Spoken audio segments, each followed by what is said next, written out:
Well, welcome to Wellness Wednesdays. Welcome back to all of those who have joined us before, and welcome to those of you who are joining us new today. I'm Anne Marie Medina. I'm the Director of Corporate and Community Relations for the University of Arizona Health Sciences. I'm located here at our beautiful Tucson campus.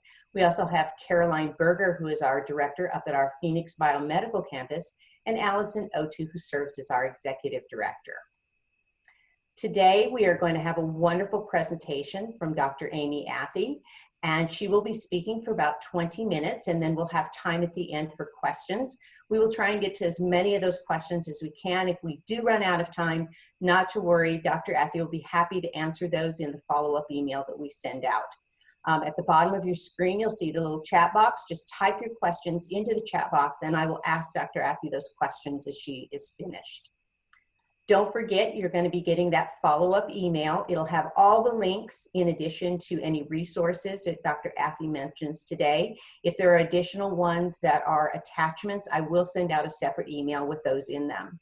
You'll also get a link for today's recording and also a link to all of the past recordings of sessions that you might have missed or want to watch again.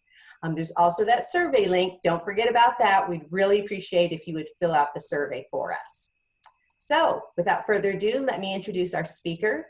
Dr. Amy Athey is the Chief Wellness Officer for the University of Arizona.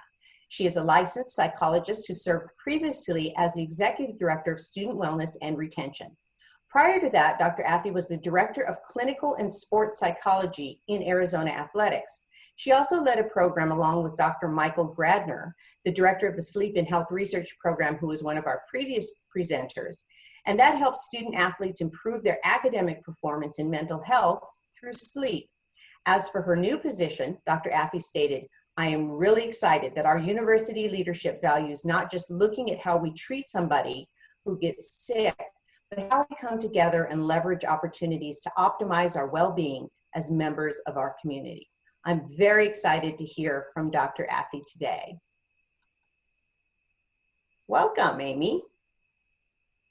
Thank you so much. I appreciate the introduction, and it's great to be here today and share back with all of you on some aspects of self-care and to manage some stress, because I have a slight idea that maybe we're all under some stress these days. So thank you for this opportunity. It's an honor to be here today.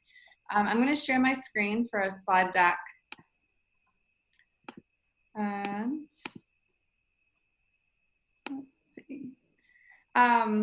so today we're going to talk a bit about stress and then how we can manage our stress to optimize our wellness and then our performance.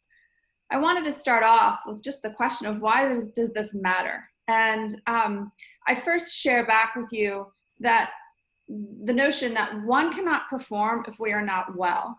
This is really obvious in physical roles such as being an athlete, or if your occupation is physically demanding, like working in construction or working as a surgeon standing all day.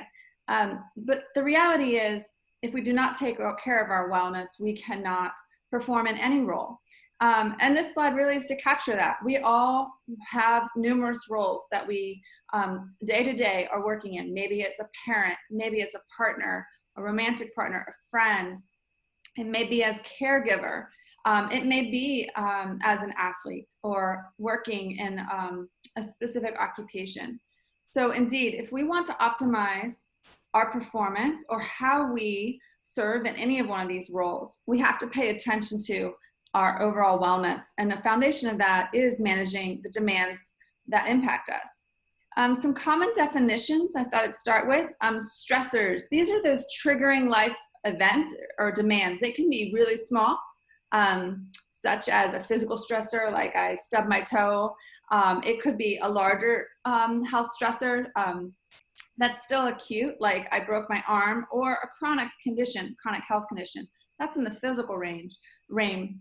But certainly these stressors, we're always kind of responding to these demands throughout our day.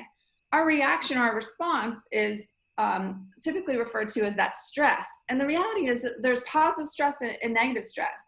And for those of you who have ever been at a wedding, may know the experience of having both of these at the same time. that there's positive stress, elation that comes with that celebration, but certainly possibly negative stress that may come from navigating relationships or challenges in those relationships during that celebratory event. When we talk about a crisis, this too is an acute reaction, but typically to a powerful demand. And when we define crisis as this reaction, usually there are three common characteristics. That balance between our emotions and thinking is often disturbed. How we usually coped with it, those go-to tools that we use to manage our life demands, the stress that comes with them, those coping mechanisms fail. And there's some evidence of distress or impairment or even dysfunction that one may have or you may notice in a group in this crisis. I share this with you because we would be remiss if we weren't acknowledging the impact of the COVID-19 pandemic and the stress that perhaps many of us may be experiencing during this time. This is a slide from Myers and Zunin, two excellent researchers, and SAMHSA, our substance abuse and mental health, our national mental health agency, put this out to help us frame what common responses occur in response to disasters. The challenge with the COVID-19 pandemic is that this is not just an isolated event, but rather a protracted event that we're still in the midst of. So it also makes this more complicated. But I do want to point out to you that our stress reactions are complex and complicated, and even with this slide, really highlight phases that people may go through. So when an event occurs, there's usually this initial strength or heroism phase. It's fueled possibly by denial, and people are really trying to kind of push through. Oftentimes it peaks with this sense of gratitude, but oftentimes then this disillusionment phase comes in, and where we see some of the negative emotions bubble up or impact people with grief, sadness, fatigue. But ultimately, people do recover, and I'll talk about that just in a minute.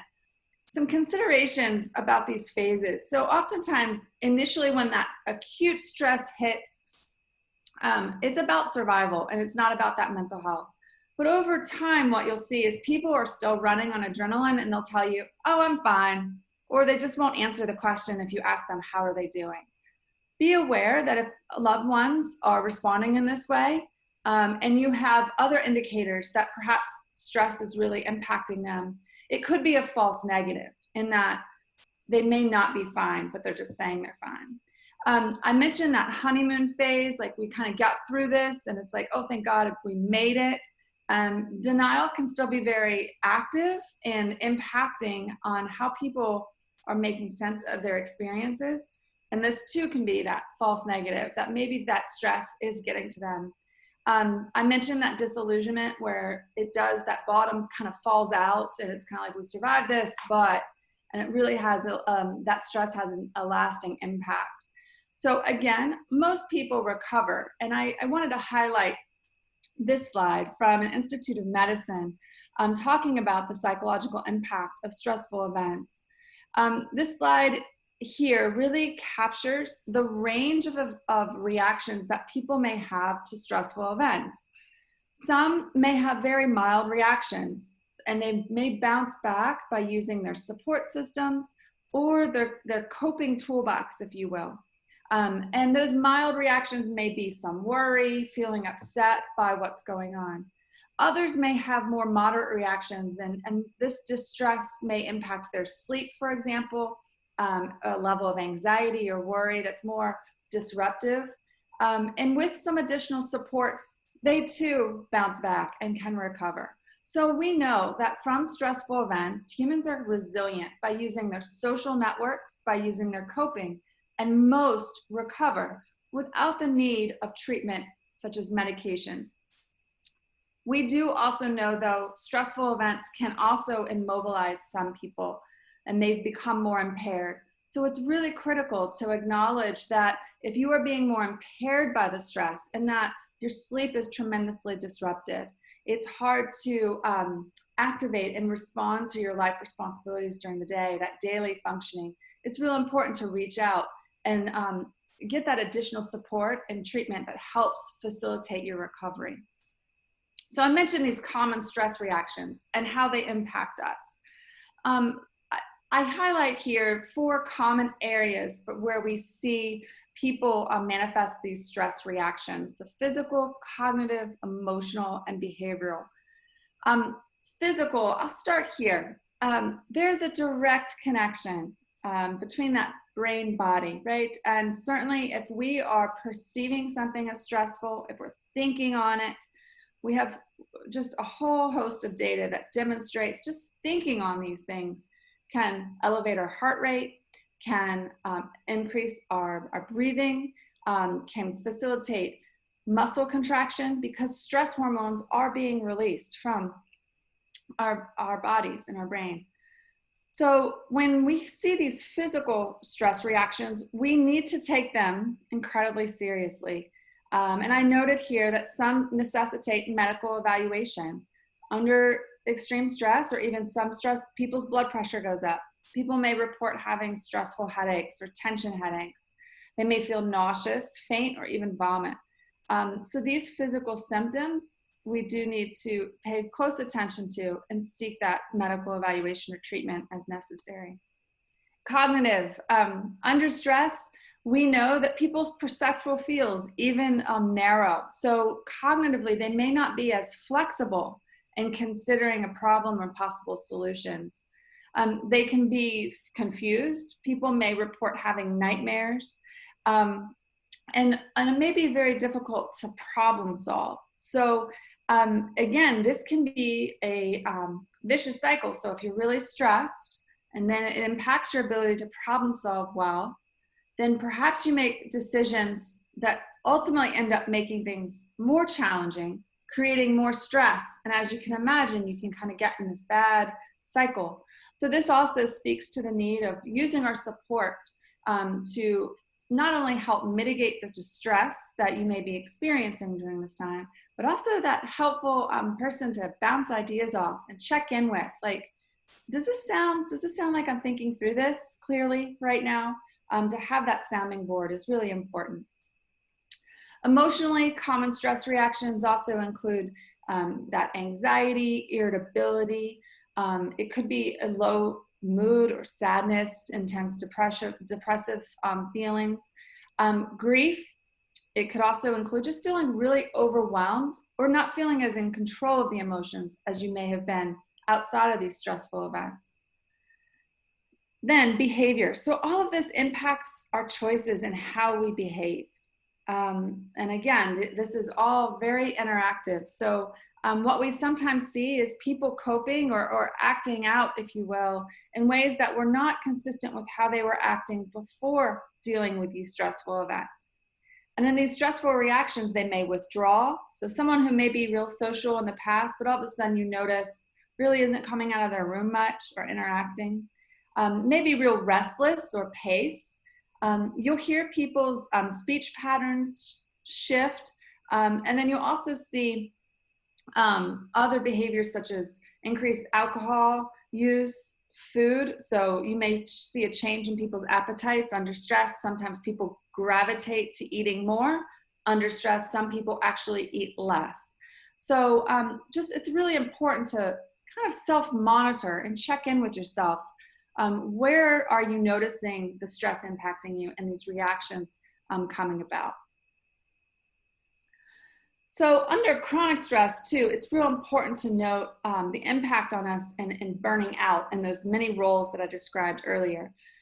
For coming from the professional side, we have a lot of considerations given how our professional world has been impacted by the COVID-19 pandemic. So I'm going to tap just for a moment a video from my colleague, Dr. Rob Fazio.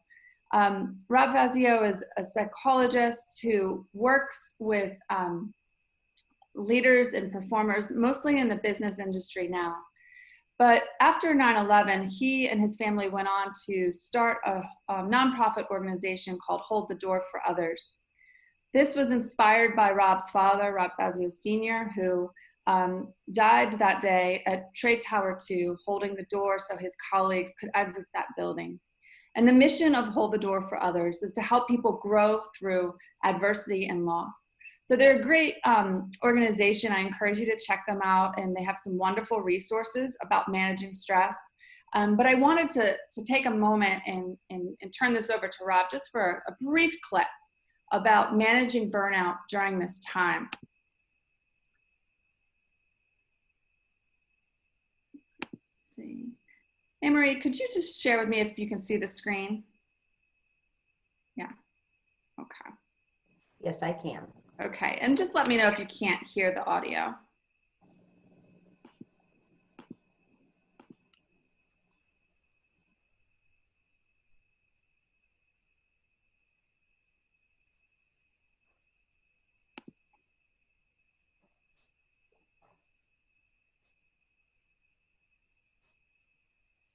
Well, it was all set to launch.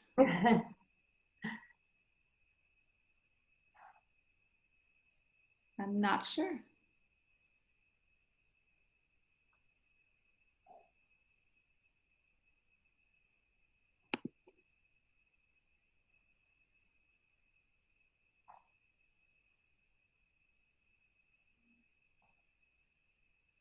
We've worked virtually for years now. It's just more intensified and everyone has to do it. People are actually working longer hours now. People say, oh, you don't have the commute anymore, but people are logged on, and there's no separation anymore. It's more of a recipe for burnout.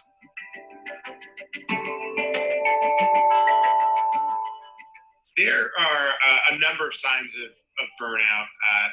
Usually it has to do with stress that eventually wears someone down and then goes into burnout.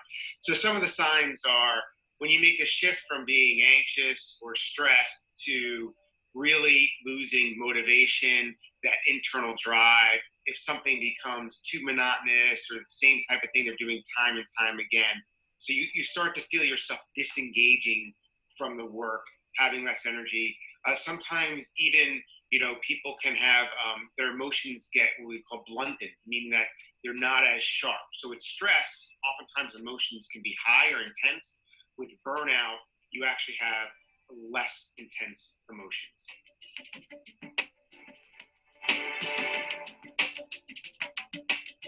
The prevention is all about recognition. So I'm going to give you 3 R's: recognition, reset, and rebuild.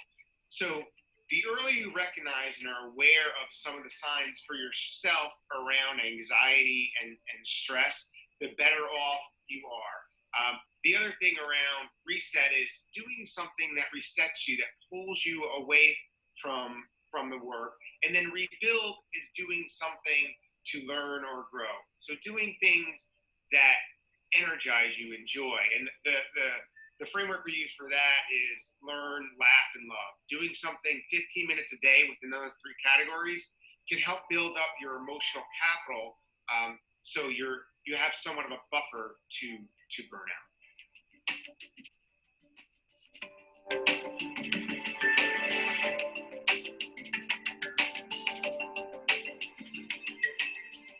Giving yourself a break, realizing that this is such a drastic, uncertain time that has really never happened before, and realizing your productivity has a different definition now, and it's not always going to be perfect. So I don't know if separation is realistic.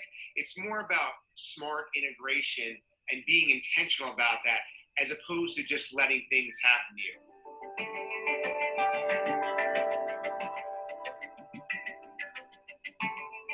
I think that there needs to be some systems in place where there are anonymous check-ins to get a gauge, right? So we know that approximately 77% of people in America experience burnout. So it's really very prevalent.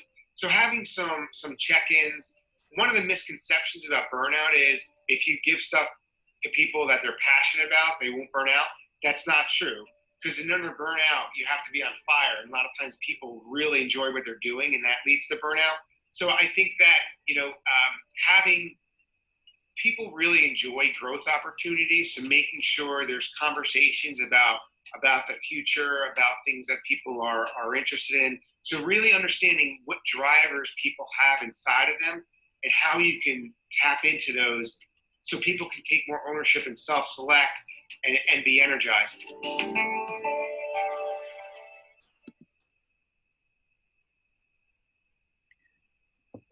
So in that clip, Rob talked about 3 things that he really encourages people to consider. And I wanted to, the clip kind of breeze through that real quickly, but here's the slide from Hold the Door.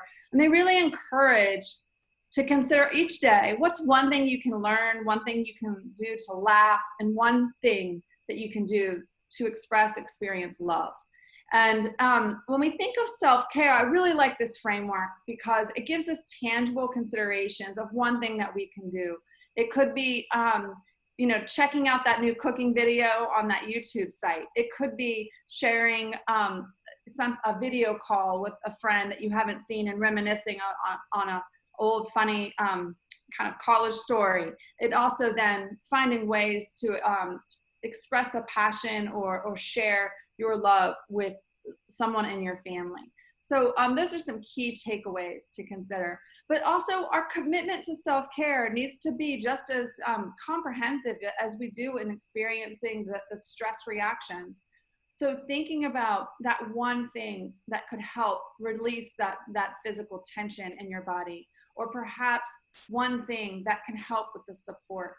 The key to resilience and the antidote in resilience is social connection. And so I really highlight this interpersonal commitment to self-care where you can connect either in the workspace or in your personal life.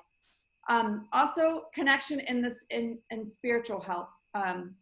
So in your faith-based community or in your spiritual practice.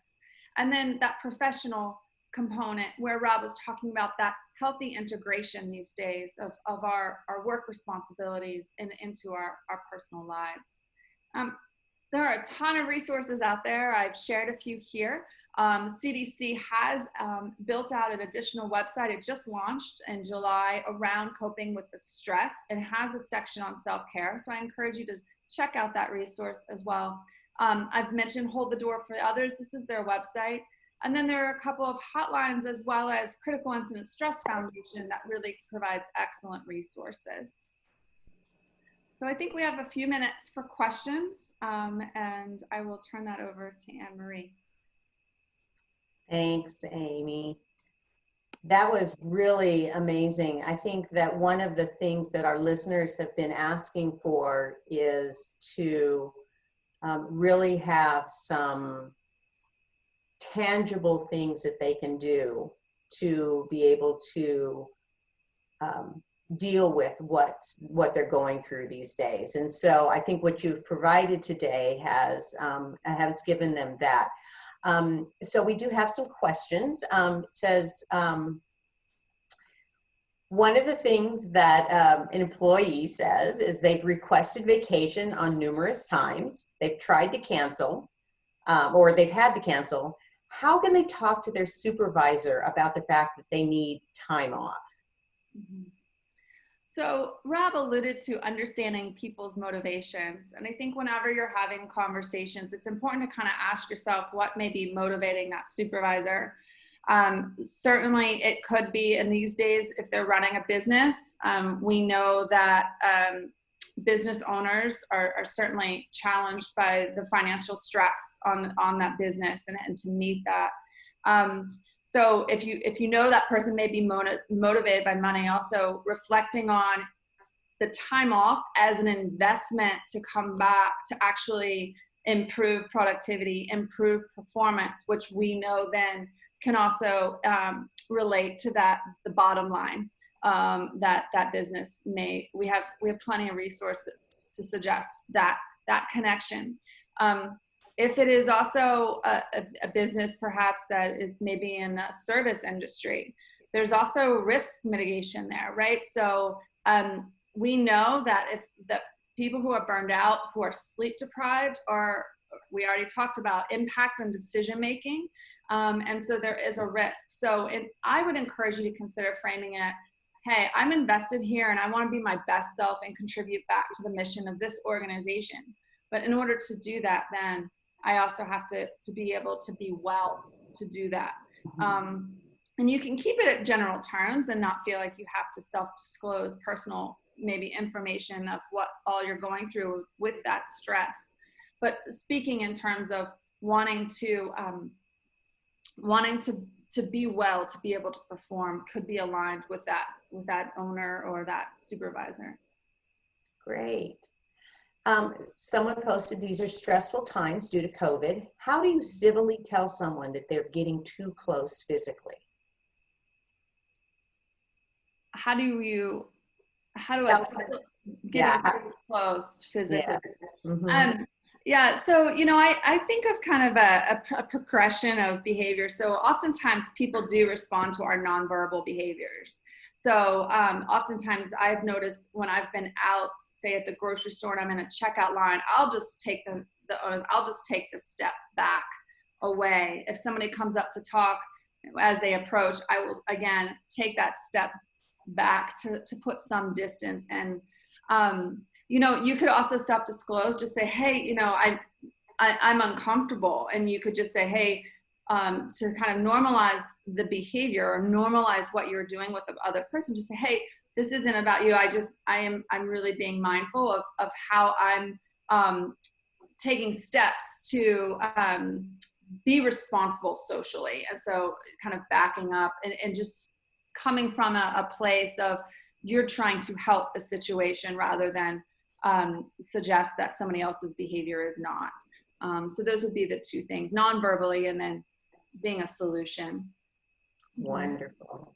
What are one or two quick things that you can do when you're faced with stress? For example, like when you're speaking to a large group. Do you have any recommendations?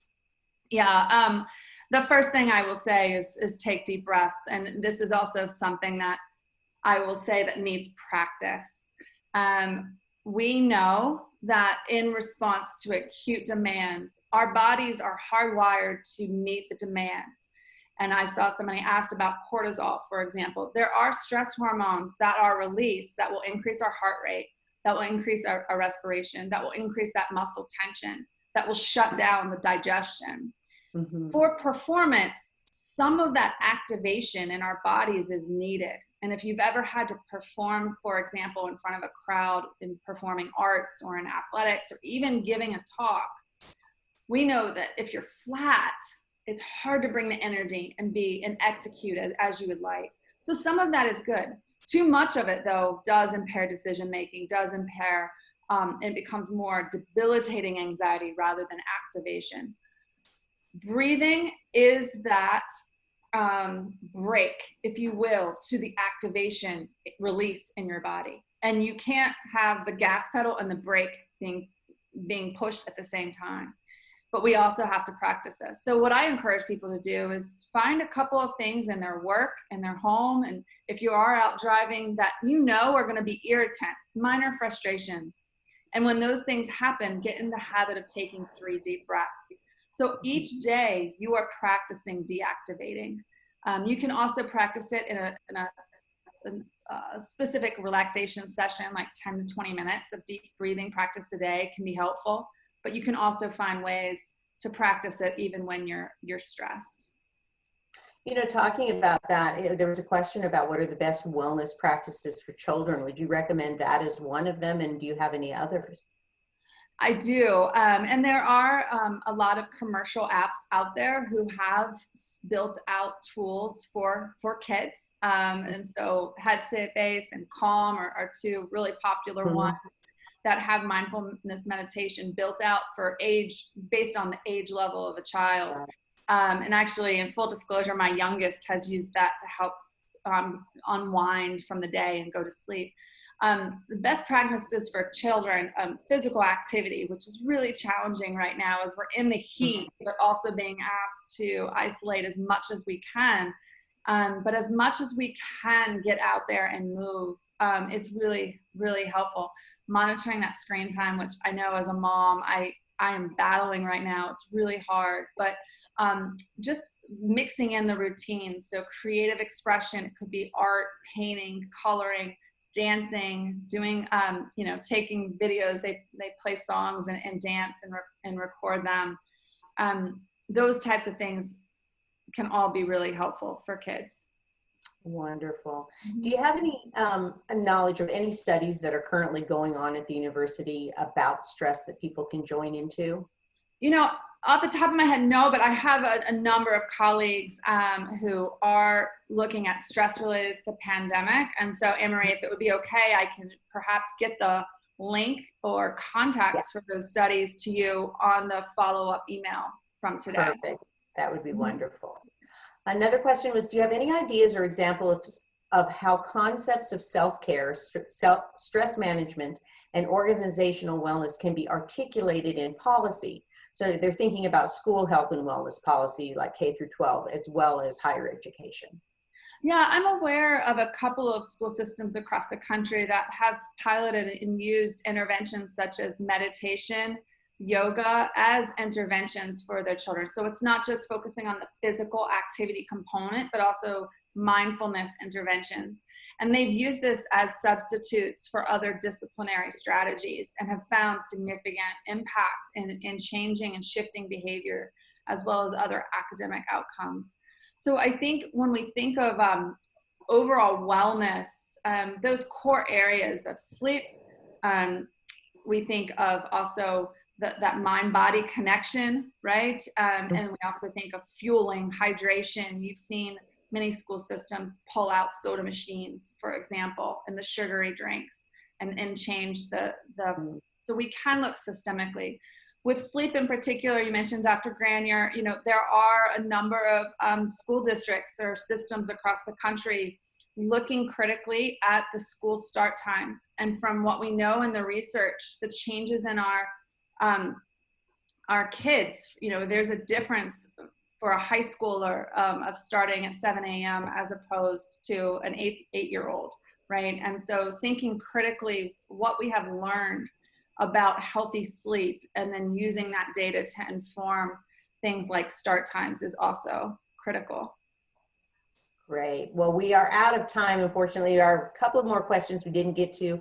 I'll make sure and have those to Dr. Athey and have her answer those for you in the follow-up email. So if you will stop sharing your screen, Amy, I will go ahead and finish with mine.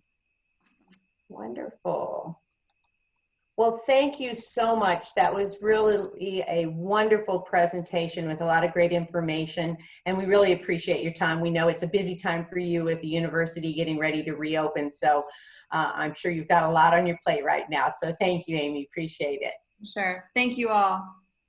So don't forget, we do have a new session coming up next week. One of your favorite presenters, Jennifer Parlin from our Cooperative Extension is going to return, but this time she's going to be talking about prepping for that fall garden. We know that here in Tucson and Phoenix that planting in the summertime isn't great, so fall is the time to plant. So she's going to talk all about what types of pots and beds to use, all about what you need to do in terms of watering and what grows the best in Southern Arizona in the fall. So don't forget to sign up for that. Again, we'll be sending out the follow-up email with all the links and the resources, so look out for that. And until then, on behalf of the University of Arizona Health Sciences, be safe, be well, and of course, bear down and mask up. Thank you all. Have a good week. Thank you.